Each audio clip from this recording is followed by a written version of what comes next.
حدیث نمبر 1 ایمانیات پر الدین یسر، ترجمہ دین آسان ہے۔ حدیث نمبر 2 عبادات پر مفتاح الجنت الصلاۃ، ترجمہ جنت کی کنجی چابی نماز ہے۔ حدیث نمبر 3 معاملات پر من غش فلیس منا، ترجمہ جو دھوکہ دے وہ ہم مسلمانوں میں سے نہیں۔ حدیث نمبر 4 معاشرات پر السلام قبل الکلام، ترجمہ بات کرنے سے پہلے سلام کرو۔ حدیث نمبر 5 صلاحیات پر علیکم بالصدق، ترجمہ ہمیشہ سچ بات کہو۔ حدیث نمبر 6 ایمانیات پر انما الاعمال بالنیات، ترجمہ اعمال کا دار و مدار نیتوں پر ہے۔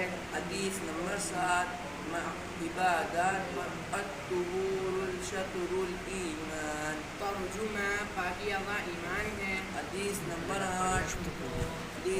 8 معاملات پر من اتبع نخبۃ فلیس منا، ترجمہ جو کسی دوسرے کی چیز چھین کر لے وہ ہم مسلمانوں میں سے نہیں۔ حدیث نمبر 9 معاشرات پر